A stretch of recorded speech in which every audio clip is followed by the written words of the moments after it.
Bonjour! Aujourd'hui, je vais vous parler de l'instant de Belgitude numéro 21 que je vous ai concocté et qui s'intitule Est-ce la fin de la Belgique? Tout d'abord, notre déclin en Belgique ne date pas d'hier. Commençons par parler des crises récentes qui ont secoué la Belgique. Deux fois, la Belgique n'a pas eu de gouvernement fédéral pendant un très long laps de temps. Heureusement, en Belgique, nous avons 6 gouvernements, dont 3 régionaux et 2 communautaires et un fédéral. Durant ces deux crises qui ont secoué la Belgique, le gouvernement fédéral était en affaires courantes, ce qui veut dire que lorsqu'un gouvernement a perdu la confiance du Parlement, il doit continuer à gérer le pays, comme vous l'aurez compris, jusqu'aux prochaines élections concernant les affaires courantes. La première crise commença en juin 2007, après les élections législatives. Il y eut une crise parlementaire qui dura près de 194 jours. De nouveau, la situation se dégrada en avril 2010, alors qu'après les élections législatives, la NVA arriva en tête en Flandre et le PS en Wallonie, ce qui créa des différends car ces partis ne sont pas d'accord pour former un gouvernement et peu de temps après, les tensions vont être ravivées quand il sera question de l'arrondissement linguistique de Bruxelles-Halle-Vilvoorde. La situation va commencer à se régler quand de nombreux partis vont se rapprocher et s'accorder sur un programme budgétaire commun. Ce n'est finalement qu'en décembre 2011 que la situation, qui fut déjà chaotique, va enfin arriver à son terme avec la nomination comme Premier ministre d'Elio Di Rupo par le roi Albert II en date du 6 décembre 2011, ce qui clôturera cette crise qui aura duré près de 541 jours. La Belgique aura réussi l'exploit de battre son propre record, même si, soyons honnêtes, c'est un triste record. Durant les élections législatives de mai 2019, la Belgique, depuis plusieurs mois, se trouvait dans une situation où le gouvernement était minoritaire depuis décembre 2018, quand le gouvernement de l'époque, dirigé par Charles Michel, était devenu minoritaire, car la NVA s'était retirée de la coalition gouvernementale à cause de l'adoption du pacte de Marrakech par la Belgique. Par la suite, pendant près de 652 jours sans gouvernement, soit 21 mois, enfin en date du 30 septembre 2020, les 7 partis ont conclu un accord pour former une coalition majoritaire avec à sa tête comme Premier ministre de ce nouveau gouvernement Alexander De Croo. Tout d'abord, la Belgique compte plusieurs règles qui complexifient la formation d'un gouvernement, comme par exemple dans le collège électoral néerlandophone, pour être élu, il faut beaucoup moins de voix que dans les autres institutions de pouvoir pour avoir un premier élu, fracturant encore par conséquent le paysage politique avec des gens qui souvent sont des nouveaux venus de la politique. Aussi, il n'y a pas de liste bilingue, ce qui entraîne souvent des blocages à la différence de l'échelon local où cela existe. Les partis sont irresponsables. Il y a aussi le fait que les résultats sont très différents entre la Flandre et la Wallonie, ce qui constitue de sérieux problèmes. Depuis les années 70, l'exécutif se dépouilla de plus en plus de ses compétences au profit des communautés et des régions, ce qui constitua un grand danger, car malgré que je me définisse comme féodaliste et que par conséquent je considère que la décentralisation du pouvoir comme un moyen d'avoir la possibilité de sauver les différentes langues et patois régionaux, cependant quand cette fédéralisation est au profit des nationalistes flamands qui mettent à mal l'unité de la Belgique, c'est là que les problèmes commencent, car cela va donner à ces nationalistes flamands la possibilité de demander encore plus de concessions de la part du fédéral,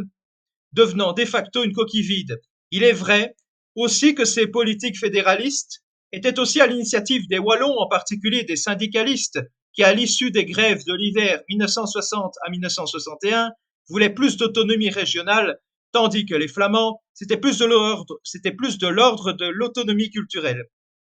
Cette histoire linguistique remonte à l'indépendance de la Belgique où en 1830, la Révolution belge, qui fut majoritairement conduite par des notables qui ont voulu imposer le français comme langue unique, de façon insidieuse, car selon leur dire, les gens pouvaient parler la langue qu'ils voulaient. Cependant, c'est cette classe de bourgeois qui parlait le français, alors que la majorité des gens s'exprimaient en wallon ou en flamand, ou en d'autres dialectes et langues régionales.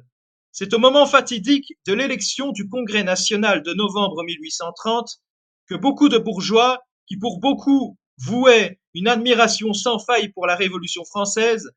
que j'aime aussi appeler la Révolution anti-française ou la Révolution gauchiste mondiale,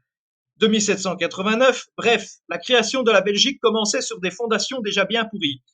La Wallonie allait, après la Seconde Guerre mondiale, vivre un appauvrissement économique avec les mines de charbon qui se sont appauvries, tandis que les Flamands se sont industrialisés beaucoup plus.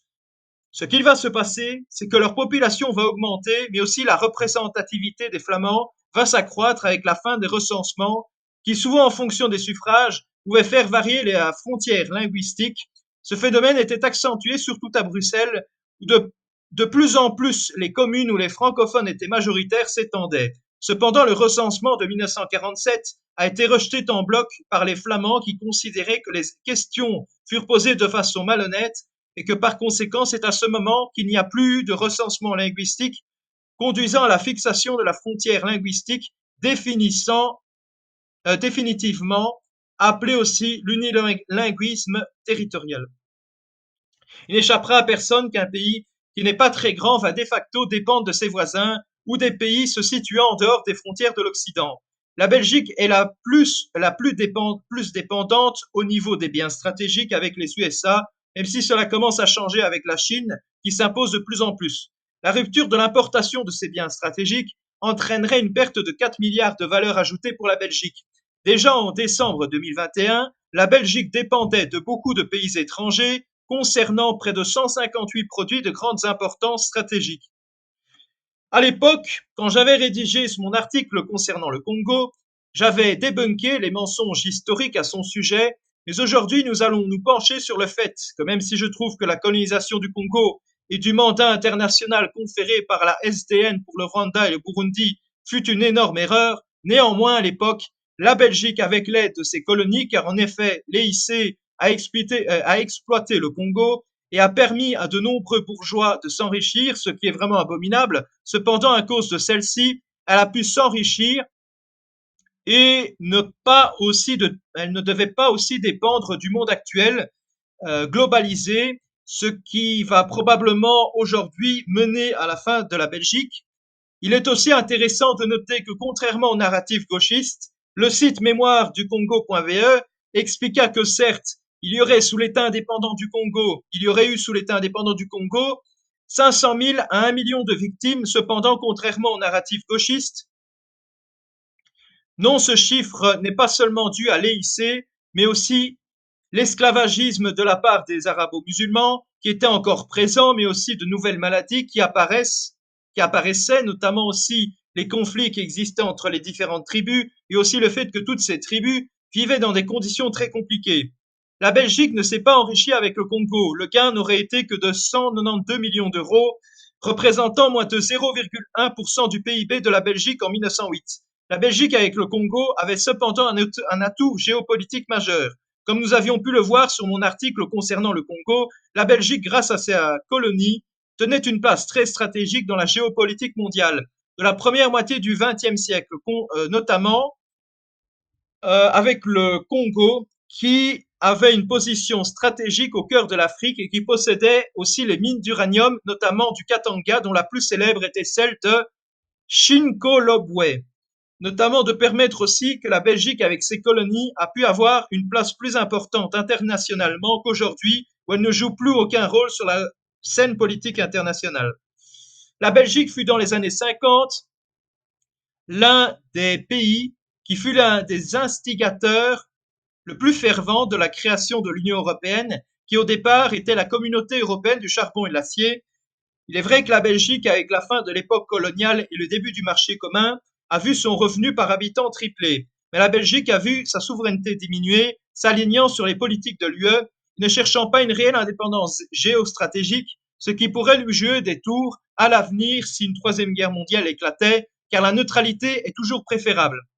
Grâce à l'Union européenne, la Belgique a un très grand marché de 450 millions d'habitants. La Belgique, même si elle verse près de 6 733,5 millions d'euros à la destination du budget européen annuellement, elle reçoit néanmoins 11 576,1 millions d'euros. Ce qui est problématique, c'est qu'avec ces aides de l'UE, elle devient de plus en plus dépendante de celles-ci. La Belgique a aussi des défis concernant le fédéralisme et évidemment certaines contradictions qu'il peut y avoir avec l'UE,